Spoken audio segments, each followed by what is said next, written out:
Every Sunday morning, she'd kiss him goodbye and say the same three words: visiting Sarah today.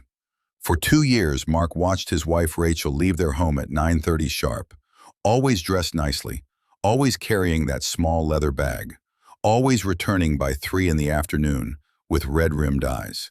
He never questioned it. Sarah was sick after all. Terminal cancer, Rachel had said. A childhood friend who had no one else. What kind of husband would he be to doubt that? But on a cold Sunday in November, when Rachel accidentally left her phone on the kitchen counter, and Mark saw a text message flash across the screen that simply read, "He's asking for you again," everything he thought he knew began to crumble. Before we go any further into what Mark discovered that day, I need you to do something for me. If you believe that trust is the foundation of every relationship, go ahead and subscribe to this channel, because you're going to want to hear how this story ends. And if you think secrets, no matter how well-intentioned, always find their way to the surface, hit that like button right now. Drop a comment below telling me where you're watching from. I read every single one, and your support means everything to stories like this getting told.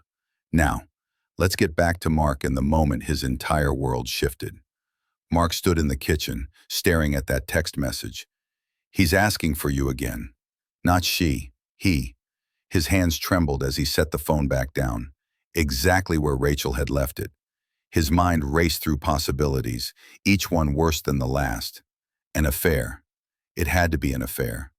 2 years of Sunday visits, 2 years of lies. But even as the thought formed, something didn't fit. Rachel always came home sad, drained. Sometimes she'd sit in the car for 10 minutes before coming inside, composing herself. That wasn't the behavior of someone sneaking off to meet a lover. That was something else entirely. Mark and Rachel had been married for 8 years. They'd met at a community fundraiser where she was volunteering and he was donating on behalf of his company. She had this way of making everyone around her feel seen, heard, valued. Within 6 months, they were engaged. Within a year, married. Their life together had been good. Not perfect, but good. They'd weathered financial struggles when his business nearly went under 3 years ago. They'd survived the heartbreak of 2 miscarriages. Through it all, Rachel had been his anchor, his constant. Until 2 years ago, when the Sunday visits started. He remembered the day she first told him about Sarah. They were having breakfast and Rachel had been quieter than usual. "I got a call yesterday," she'd said, stirring her coffee without drinking it. "From an old friend, Sarah Mitchell. We grew up together, lost touch after college. She's sick, Mark. Stage 4 cancer. She doesn't have much time, and she has no family. I want to visit her. Every Sunday. Is that okay?" How could he have said no? Of course it was okay. Of course she should be there for her dying friend. He'd held her hand across the table and told her she had the kindest heart of anyone he'd ever known. She'd smiled, but it hadn't reached her eyes. For 2 years, the pattern never changed. Every Sunday at 9:30, Rachel would leave. She'd drive to what she said was Sarah's care facility across town. She never invited Mark to come along, and he never pushed. "She's very private about her condition," Rachel had explained once. "She doesn't want people seeing her like this. It's hard enough for me." Mark had accepted that, respected it even. But now, standing in his kitchen with that text message burned into his mind, acceptance felt like foolishness. He made a decision in that moment that would change everything. Next Sunday, he would follow her. He felt sick even thinking it. Following your own wife like she was a suspect in some crime. But he had to know. He couldn't live with the uncertainty gnawing at him. 5 days felt like 5 years as he waited for Sunday to come around again. He went through the motions at work, came home, ate dinner with Rachel, watched television beside her, all while that text message played on loop in his mind. "He's asking for you again." Who was he? What did Rachel have to do with him? And why had she been lying for 2 years? Rachel didn't seem to notice anything different about Mark's behavior that week. She was preoccupied, more distant than usual. On Wednesday night, he found her standing at their bedroom window at 2 in the morning, staring out at nothing. "Can't sleep?" he'd asked. She jumped, startled, then forced a smile. "Just thinking," she'd said. "Go back to bed. I'll be there soon." But she wasn't. When Mark woke at 6, she was asleep in the chair by the window, her face creased with worry even in sleep. By the time Sunday morning arrived, Mark's nerves were shot. He'd barely slept. He'd parked his car 2 blocks away the night before, told Rachel he was walking to the corner store for cigarettes, even though he'd quit smoking 3 years ago. He'd planned everything carefully. At 9:15, he kissed Rachel goodbye like always, told her to give Sarah his best wishes, and left through the front door. Then he circled around the block, got in his car, and waited. At 9:30 exactly, Rachel's car pulled out of their driveway. Mark followed, keeping 3 cars between them, his heart hammering against his ribs. She didn't drive toward the care facility she'd described. She drove in the opposite direction, toward the older part of town where the streets narrowed and the houses sat farther apart. Mark's grip tightened on the steering wheel. After 20 minutes, Rachel turned onto a private road that led to a small gated property. The sign at the entrance read, Riverside Veterans Recovery Center. Mark pulled over just before the gate, watching as Rachel's car disappeared behind a cluster of oak trees. A veterans center? That made no sense. Sarah was a woman, a childhood friend, not a veteran. Mark sat in his car for 10 minutes, paralyzed by indecision. Part of him wanted to drive away, to pretend he'd never followed her, to go home and wait for her return like he had for 2 years. But the larger part, the part that had been quietly suffering under the weight of uncertainty, needed answers. He got out of the car and walked through the gate. No one stopped him. The property was peaceful, well-maintained, with a main building and several smaller cottages scattered around a central garden. Mark could see Rachel's car parked near one of the cottages on the far end. He approached slowly, his footsteps careful on the gravel path. The cottage had large windows, and through one of them, Mark could see Rachel. She was sitting beside a bed, holding someone's hand. The angle made it impossible to see who was in the bed, but Mark could see Rachel's face clearly. She was crying. Not the quiet, composed tears of someone visiting a dying friend. These were deep, wrenching sobs that shook her entire body. Mark moved closer, positioning himself where he could see into the room without being seen. And then his blood ran cold. The man in the bed was his brother, James. His brother James, who had been dead for 6 years. Mark's legs nearly gave out. He grabbed onto the window frame for support, his breath coming in short, sharp gasps. James. It was impossible. James had died in a car accident 6 years ago.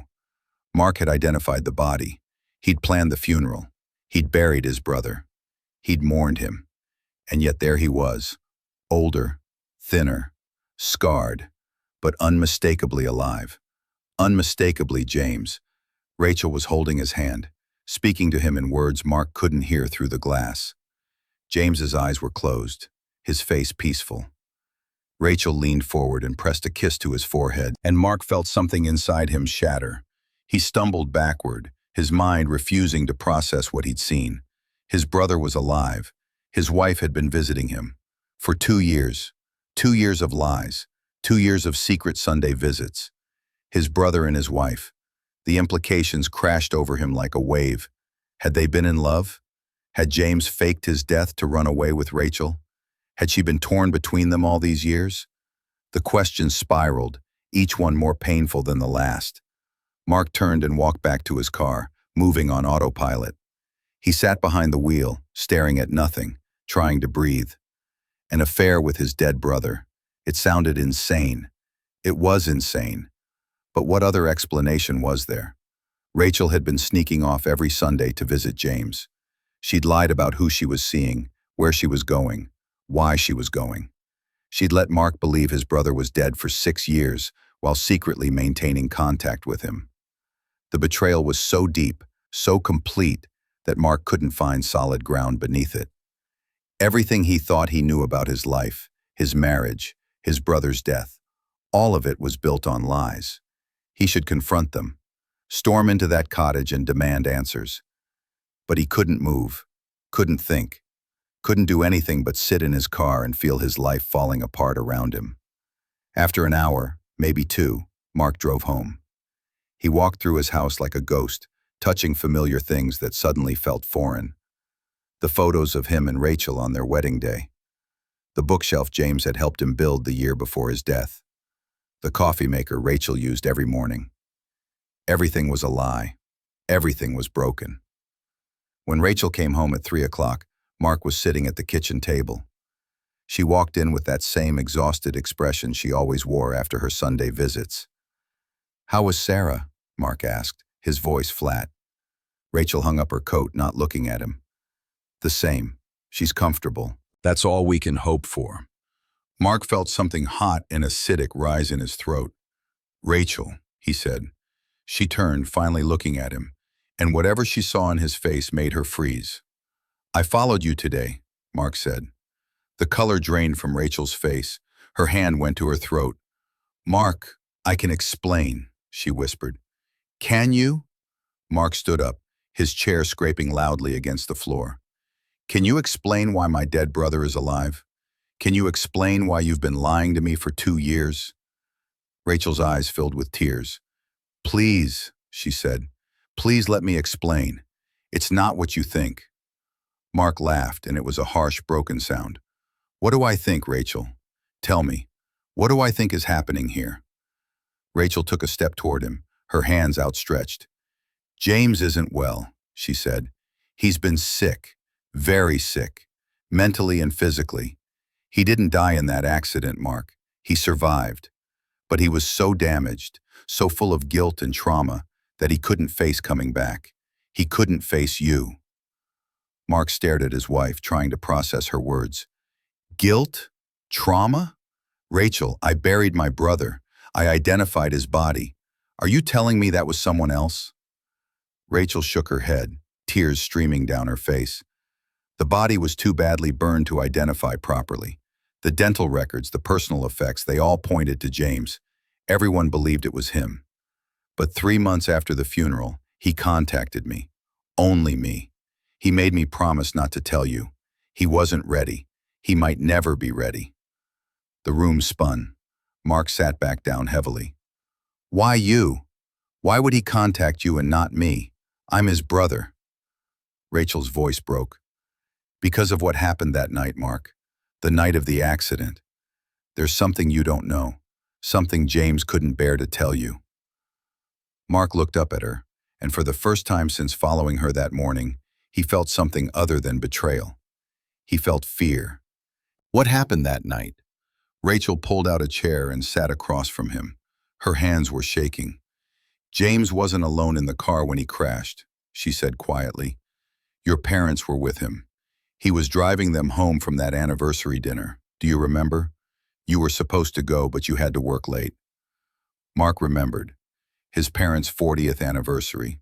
He'd sent them flowers and promised to take them out the following weekend. That following weekend never came. 3 days after their anniversary, he got the call about the accident. His parents were dead. James was dead, or so he'd thought. "James was driving," Rachel continued. "There was another car. It ran a red light. James swerved to avoid it, lost control. The car went off the bridge into the water. Your parents died on impact.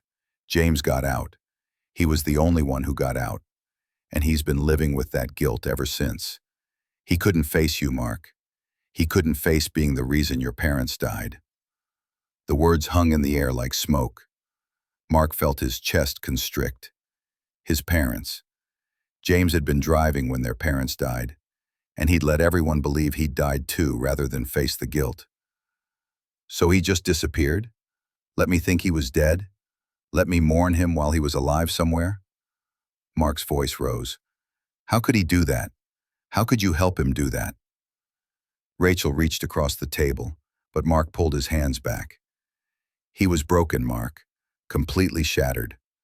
When he contacted me, he was in a psychiatric hospital. He tried to kill himself twice. He was barely functional. The doctors said he had severe PTSD, survivor's guilt, depression. He needed time. He needed help. And he needed to not hurt you any more than he already had."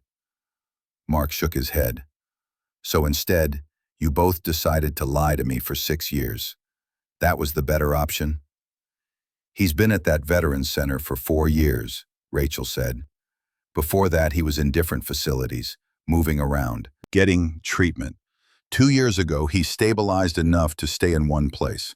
That's when he asked me if I'd visit. He still couldn't face you, but he didn't want to be completely alone anymore. I couldn't say no, Mark. He's suffering. Every single day, he's suffering. Mark stood up and walked to the window, his back to Rachel. Outside, their neighbor was raking leaves. A normal Sunday afternoon activity. Nothing about this day was normal. You should have told me, Mark said. The moment he contacted you, you should have told me. Rachel's voice was thick with tears. I wanted to. Every single day for 6 years I wanted to tell you, but James made me promise. He said if I told you, he'd disappear again. He'd finish what he tried to start in that hospital. I couldn't risk that. I couldn't risk losing him completely. You chose him over me, Mark said, turning around. For 6 years, you chose protecting him over being honest with me. Rachel stood up, her face desperate. I chose to keep him alive. That's what I chose. And yes, that meant lying to you, and I will regret that for the rest of my life. But Mark, if you could see him, if you could see how much pain he's in, you'd understand. He's not the brother you remember. He's a shell of that person. Mark felt anger and grief and confusion all tangled together in his chest. I want to see him. Rachel's eyes widened. Mark, I don't know if that's a good idea. He's not ready. I don't care if he's ready, Mark said, his voice hard. He's been not ready for 6 years. I'm going to see my brother. Rachel hesitated, then nodded slowly. Okay, but let me talk to him first. Let me prepare him, please. The next Sunday, Mark drove to Riverside Veterans Recovery Center with Rachel. She'd spent the week talking to James, his doctors, his therapists. Everyone agreed that it was time, that keeping this secret any longer would do more harm than good. But as they pulled up to the cottage where James lived, Mark felt his courage falter. What would he say? What could he possibly say to a brother who'd let him believe he was dead? Rachel squeezed his hand before they got out of the car. Remember, he's fragile. He's made so much progress, but he's still fragile. Please be gentle. Mark nodded, though he wasn't sure he could trust himself to be gentle. They walked to the cottage door, and Rachel knocked softly before opening it. The inside was simple but comfortable. A living area with a couch and television, a small kitchen, and a doorway leading to what Mark assumed was the bedroom. James was sitting in a chair by the window.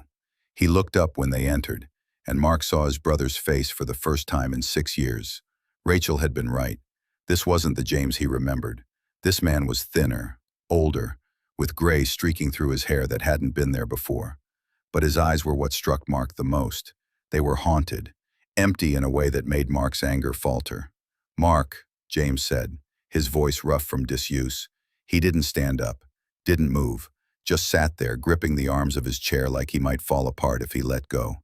Mark stood frozen in the doorway, all the words he'd prepared evaporating. This was his brother, his older brother who'd taught him to ride a bike, who'd stood as his best man at his wedding, who'd been his best friend, and he was alive. Why? The word came out as barely a whisper. James closed his eyes. Because I killed them, Mark. I killed our parents, and I couldn't face you knowing that. Mark moved further into the room, Rachel staying back near the door. It was an accident. The police report said the other driver ran a red light. You weren't at fault. James laughed bitterly. I was driving.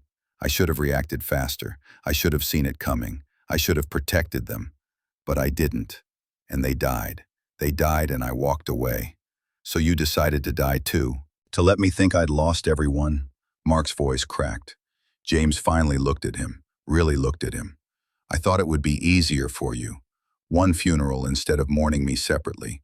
One grief instead of two. I thought I was sparing you. Mark felt something break loose in his chest. Sparing me? You weren't sparing me anything. I lost my brother James. I lost you. And now I find out you've been alive this whole time. And my wife has been lying to me about it. How is any of that easier? James's face crumpled. I'm sorry. God, Mark, I'm so sorry. I was broken. I am broken. I couldn't think straight. Every time I closed my eyes, I saw them. I heard the crash. I felt the water closing over the car. And I knew it was my fault. I knew I should have died instead of them. He was crying now, deep sobs that shook his frame. Rachel moved forward instinctively, but Mark held up a hand, stopping her.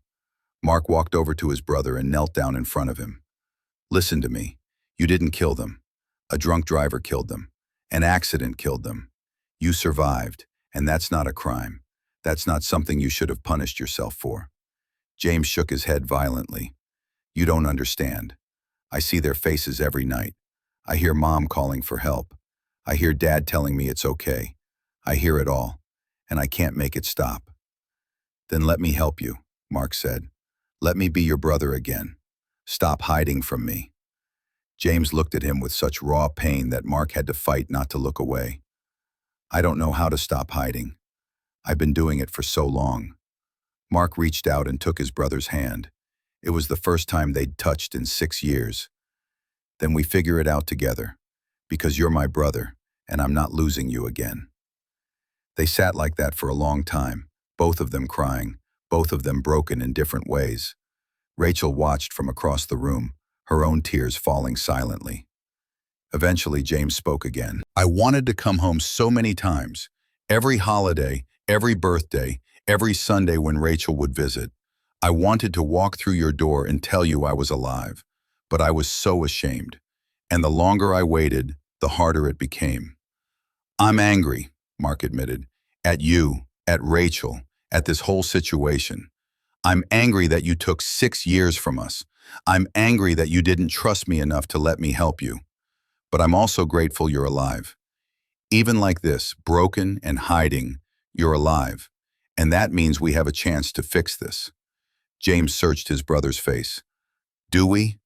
Can this be fixed? Mark didn't have an answer to that. He honestly didn't know. Over the next few months, Mark visited James every Sunday. At first, Rachel came with him, but gradually, she let the brothers have that time alone. They talked about everything. The accident, the years after, the guilt that James carried like a physical weight. They talked about their parents, sharing memories that both comforted and ached. They talked about the life Mark had built, the business that had finally stabilized, the hope he and Rachel still had for children someday. James slowly began to emerge from the shell he'd built around himself. His therapist said having Mark back in his life was making a real difference. The nightmares didn't stop, but they became less frequent. The guilt didn't disappear, but it became something James could carry instead of something that crushed him. And slowly, painfully, the brothers began to rebuild what they'd lost. Mark's relationship with Rachel was harder to repair. The trust they'd built over 8 years of marriage had been damaged, maybe irreparably. They went to counseling. They had long, difficult conversations about honesty and loyalty and impossible choices. Rachel maintained that she'd done what she thought was right, that keeping James alive had been more important than being truthful with Mark. Mark understood her reasoning, but understanding didn't make the betrayal hurt less. 9 months after Mark discovered the truth, James made a decision that surprised everyone. He wanted to leave Riverside Veterans Recovery Center, not to disappear again, but to try to build a real life. His doctors were cautiously optimistic. He'd made significant progress in his treatment. He was taking medication that helped with the nightmares and depression. He was learning to live with his guilt instead of being consumed by it. He was ready to try. Mark helped James find an apartment not far from his and Rachel's house. It was a small one-bedroom place with big windows that let in lots of light. James said the light helped. It kept the darkness away. They spent a weekend moving him in, and Mark was struck by how few possessions his brother had. 6 years of living in facilities meant James owned almost nothing. They went shopping together, buying basics like dishes and towels and a coffee maker. Normal things, things that belong to a normal life. This feels strange, James said as they assembled a bookshelf in the living room.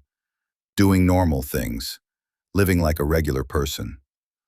Mark tightened a screw and handed James another piece. You are a regular person. You've been through hell, but you're still here. You're still my brother. James was quiet for a moment. Do you think they'd forgive me? Mom and Dad? The question hung in the air. Mark set down the screwdriver and looked at his brother. There's nothing to forgive. They loved you. If they were here, they'd want you to be happy. They'd want you to live. James's eyes filled with tears, but he nodded. I'm trying to believe that. Some days are easier than others. Mark reached over and squeezed his brother's shoulder. That's all any of us can do. Try. One day at a time. They finished the bookshelf in comfortable silence, and Mark felt something shift.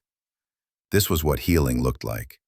Not dramatic or sudden, but quiet and gradual. Small moments of connection. Small steps forward. That evening, Rachel made dinner for the three of them in James's new apartment. It was the first meal they'd shared together, just the three of them, since everything had come to light. The conversation was careful at first, everyone tiptoeing around difficult subjects. But as the evening wore on, they began to relax. James even laughed at one of Mark's stories about a disastrous client meeting. It was a rusty sound, like he'd forgotten how, but it was real. After dinner, Rachel started clearing the dishes, and James stood to help her. Rachel, he said, his voice serious, I need to apologize to you for putting you in that position, for making you lie to Mark. That wasn't fair. You were trying to help me, and I used that against you, against both of you.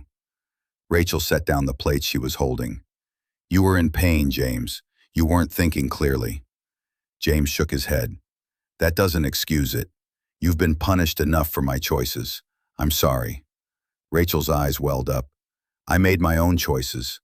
I chose to help you, and I chose not to tell Mark. I own that. But thank you for saying it. James glanced at Mark. I don't know if you two can fix what I broke, but I hope you can. You deserve to be happy together. Mark walked over and put his arm around Rachel. Their marriage was still strained, still wounded, but they were trying. We're working on it, Mark said. One day at a time, just like you. The real turning point came on a Saturday in early spring, almost a year after Mark had followed Rachel to Riverside. James called early in the morning, his voice shaking. I need to go somewhere, he said, and I need you to come with me. Mark agreed without hesitation. An hour later, they were driving out of the city, heading toward the bridge where the accident had happened. Mark's hands tightened on the steering wheel as they approached. He hadn't been back to this spot since the day after the accident, when he'd come to see where his parents had died. Are you sure about this? Mark asked. James stared out the window, his jaw tight. I haven't been here since it happened. My therapist thinks it might help, facing it, I mean, instead of just living with it in my head. They pulled over at the spot where the car had gone off the road. The guardrail had been replaced, but Mark could still picture exactly how it had looked in the police photos. Twisted metal, broken glass, the dark water below. James got out of the car slowly and Mark followed. They stood at the edge of the road looking down at the river. It was peaceful now, sunlight dancing on the water's surface. Beautiful even. It was hard to reconcile this serene scene with the nightmare that had happened here. I can see it all so clearly, James said, his voice barely audible. The headlights coming toward us, the impact, the car flipping, the water rushing in, Mom screaming, Dad trying to get his seatbelt off, me breaking the window and swimming out, leaving them behind. His whole body was shaking. Mark put his hand on his brother's shoulder, anchoring him. You didn't leave them behind. You survived. That's all you could do. James turned to Mark, tears streaming down his face. I should have gone back. I should have tried to get them out. Mark's own tears fell. The car was submerged, James. The police report said it went under in less than 2 minutes. You couldn't have saved them. No one could have. You would have died too. James sobbed. Maybe I should have. Mark grabbed his brother's shoulders, forcing James to look at him. Don't say that. Don't ever say that. Mom and Dad wouldn't want that. I don't want that. You're alive, and that matters. Your life matters. They stood there for a long time, both crying, both releasing some of the grief they'd been carrying. Eventually, James spoke again. I think about the last thing Dad said to me, right before the other car hit us. He was telling me about this fishing trip he wanted to plan for the summer. Just him and me and you. He was excited about it. And then everything exploded. I never got to tell him I wanted to go. I never got to tell him I loved him. Mark's throat tightened. He knew. They both knew how much you loved them. James wiped his eyes with the back of his hand. I want to forgive myself. I want to move forward, but I don't know how to let go of this. Mark thought about that. Maybe you don't let go completely. Maybe you just learn to carry it differently. Not as punishment, but as a reminder to live, to honor them by being here, by being present, by trying to be happy. James looked back at the water. I want to try, for them, for you, for myself. Mark nodded. That's all anyone can ask. They stayed for another hour, talking about their parents, sharing stories, laughing through tears at memories of family vacations and holiday dinners and ordinary moments that had become precious in retrospect. When they finally got back in the car to leave, James looked lighter somehow, like he'd set down a weight he'd been carrying for too long. On the drive home, James said something that surprised Mark. I want to visit their graves. I haven't been there since the funeral. I want to go. Will you come with me? Mark glanced at his brother. Of course, whenever you're ready.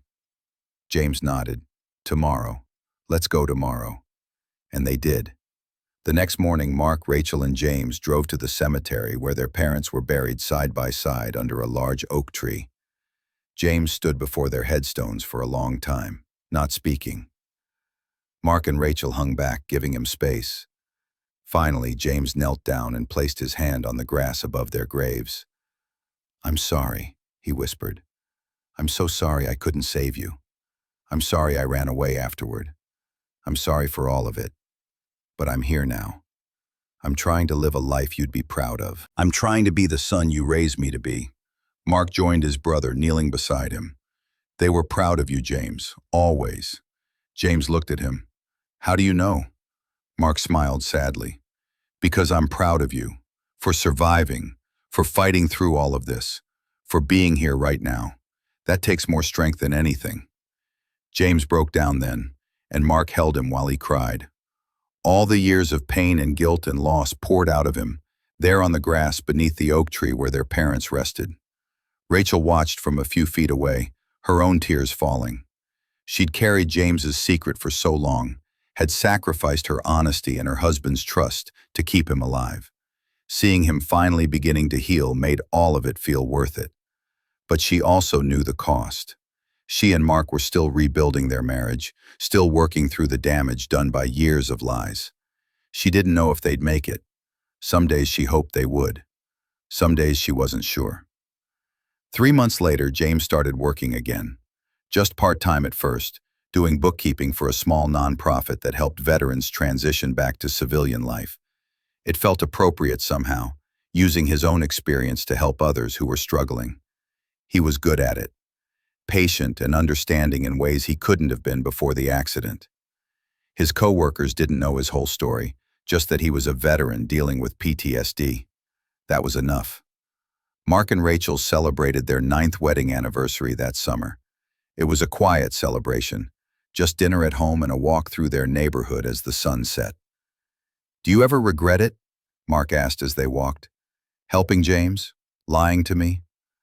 Rachel thought about that. I regret the lying. I regret hurting you, but I don't regret keeping him alive.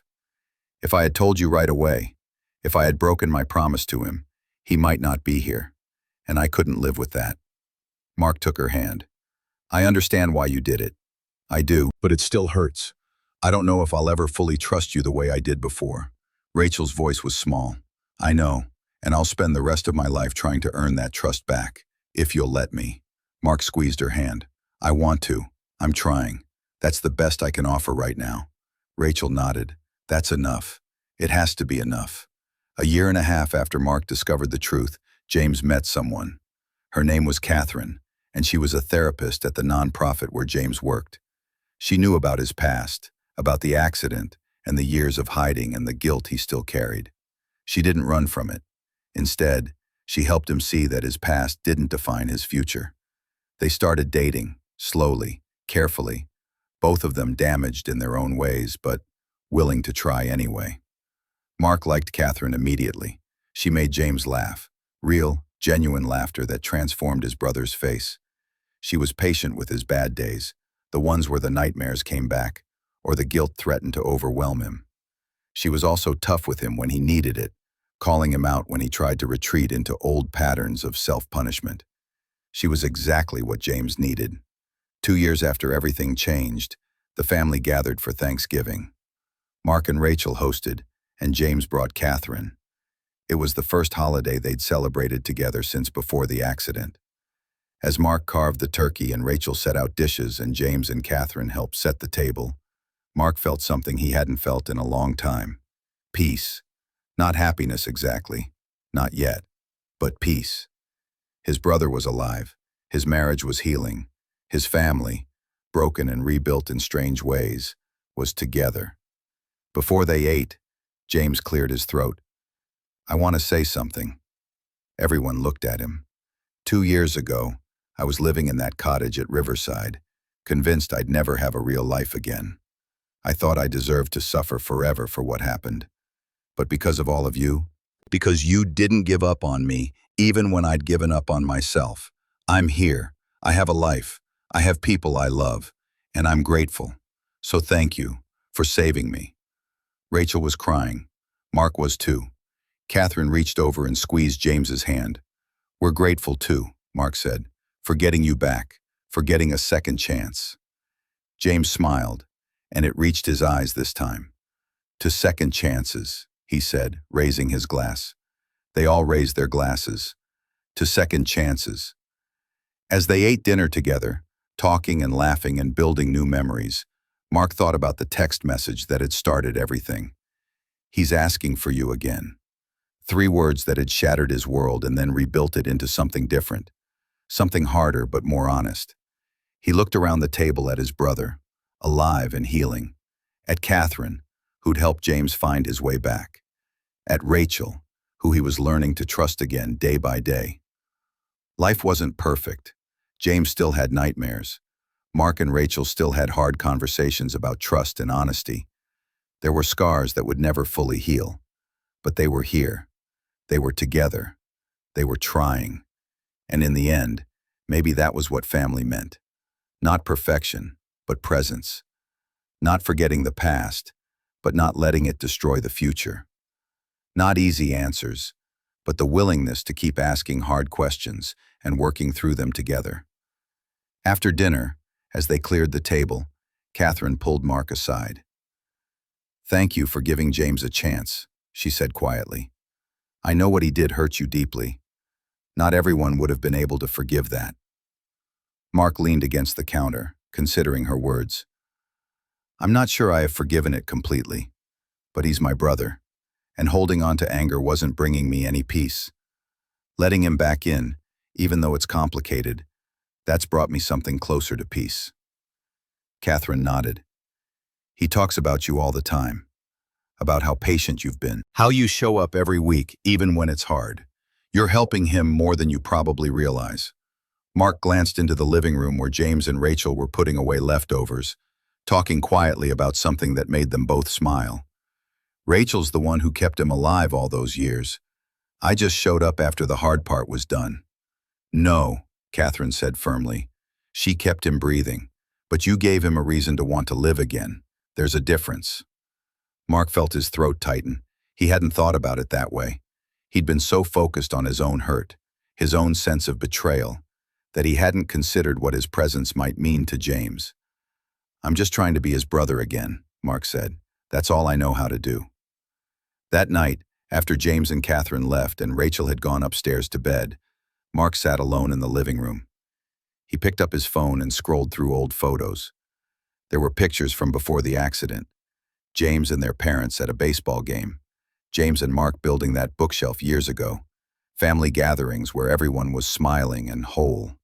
Then there was a gap. 6 years of photos with a brother-sized hole in them. And then, tentatively, new photos. James at his apartment, James and Catherine at the park, the 4 of them at dinner last month. A new family album was forming, one built on the ruins of the old one, but a family nonetheless. Mark saved one of the photos as his phone's background, a candid shot Rachel had taken last week, of Mark and James laughing about something neither of them could remember later. They looked like brothers again. Older, marked by grief, but brothers. Rachel came downstairs in her pajamas, finding Mark still awake. "Can't sleep?" she asked, settling onto the couch beside him. Mark showed her the photo on his phone. "I was just thinking about how much has changed, how much we've all changed." Rachel studying the photo. "Do you think we're going to be okay? You and me?" It was a question she asked periodically, always with the same careful hopefulness in her voice. Mark never had a definitive answer, but he was getting closer to one. "I think we're going to be different than we were, but different doesn't have to mean broken. We're learning each other again, learning to trust again. That's something." Rachel leaned her head on his shoulder. "I love you. I never stopped loving you, even when I was lying to you. I know that sounds impossible, but it's true." Mark wrapped his arm around her. "I know, and I love you too. Even when I'm angry, even when it still hurts, I love you. We just have to figure out how to build something new with that love.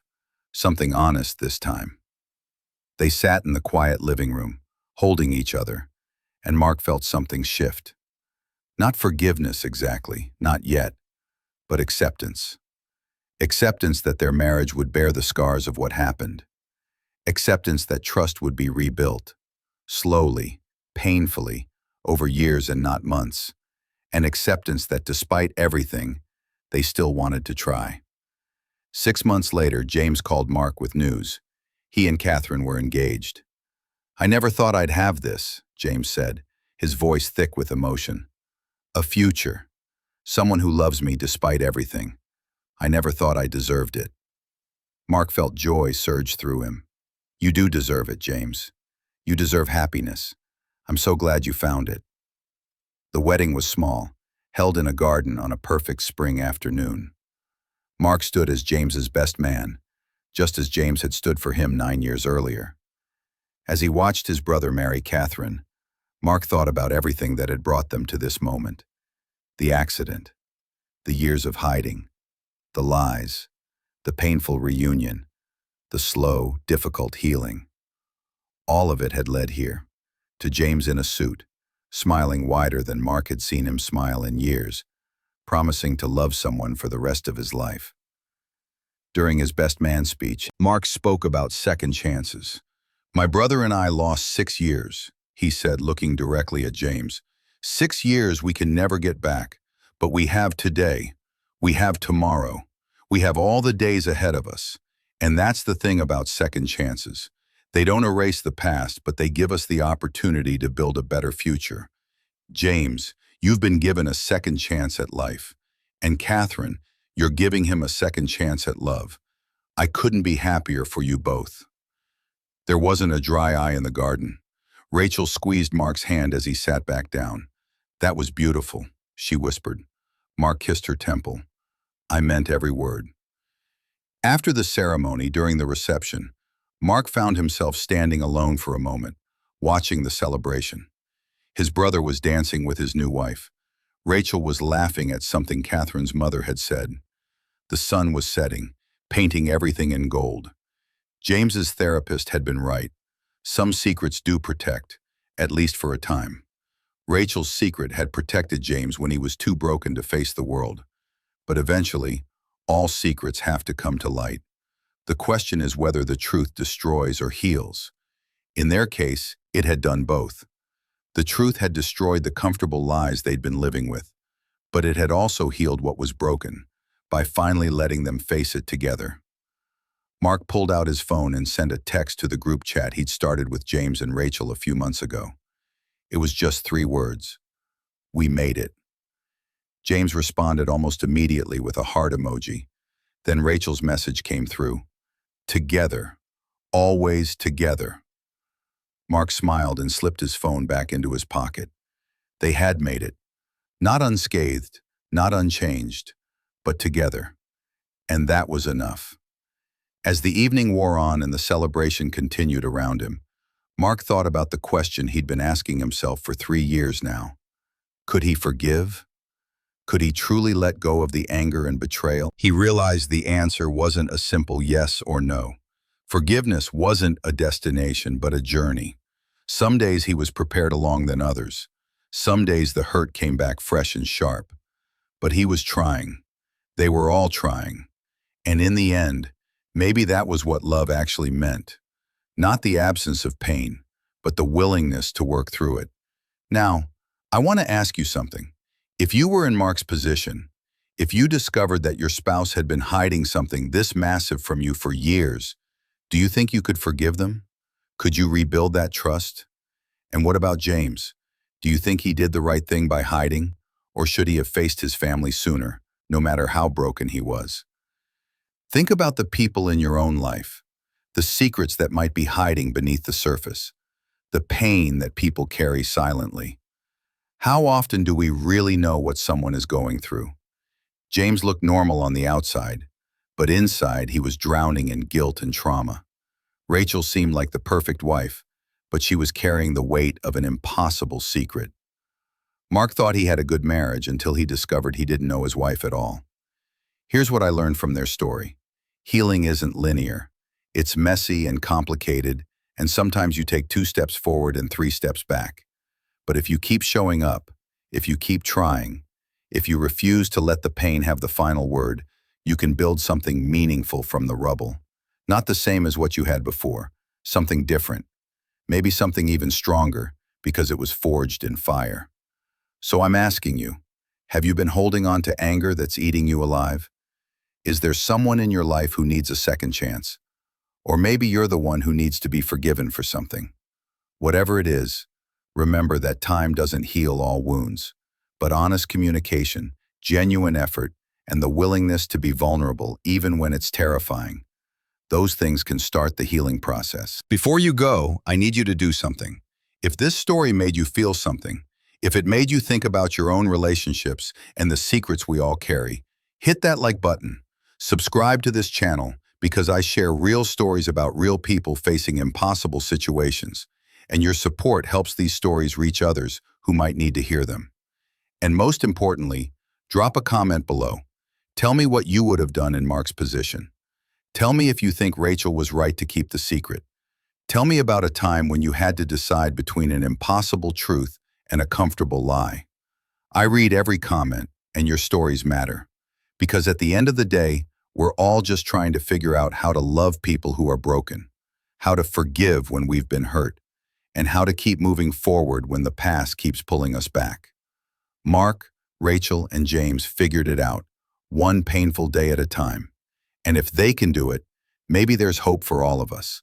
Thank you for watching, and remember, every secret has 2 sides. The question is, which side are you on?